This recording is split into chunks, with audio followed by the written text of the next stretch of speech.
I don't remember a home. I remember moving over and over again. In Somalia, the village was my world. That's where I grew up. I didn't know what a city looked like. I didn't even know what a city was.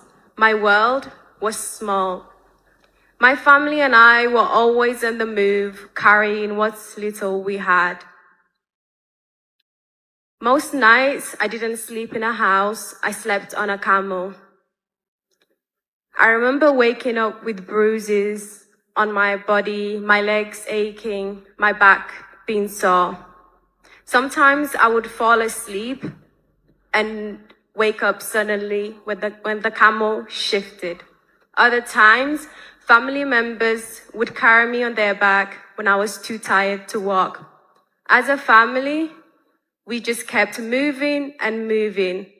In Somali, we say, Noloshuma Nasato.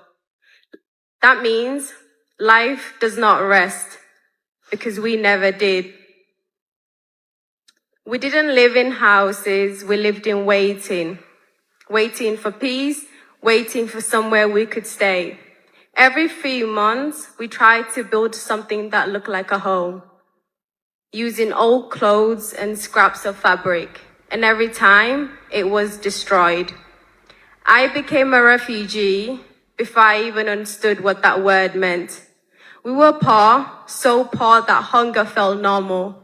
My mother, my sister, and I had to decide some nights who would sleep on an empty stomach. The three of us choosing who would hurt that night.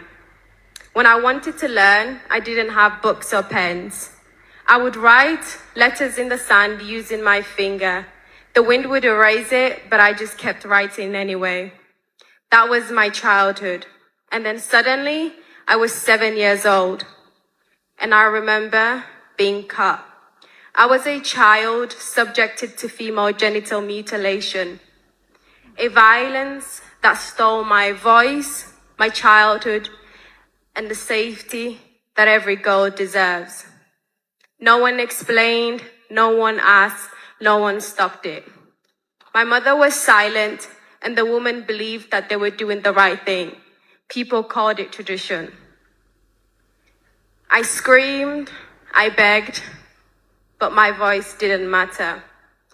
I was too young to understand what had been taken from me, but old enough to feel that something inside me had broken.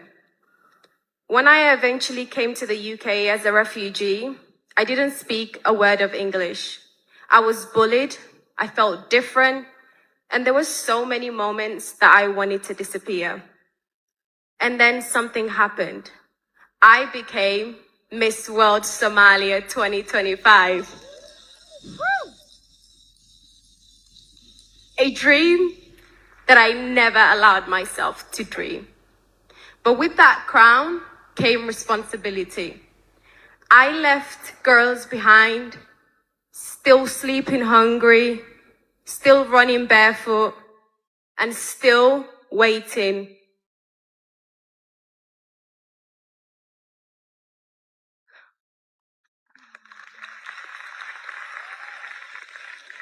So I used every ounce of courage I had, every bit of strength, and every platform I was given. Today I work to end female genital mutilation, to educate mothers, to protect girls, and most importantly, to teach survivors like me that they are not alone. Because this is not culture, nor is it religion, and it's definitely not part of our destiny as women. For generations, our mothers, our grandmothers, and the women before them were taught that suffering was part of being a woman, but it is not part of our destiny. I can't change my past, but that is why I fight for their future. And today, the world knows me as Somalia's brave daughter, an FGM survivor, the founder of the Female Initiative Foundation, and the current reigning Miss World Somalia. I am a proud Somali woman. and a very proud African woman. I am Zainab Jama.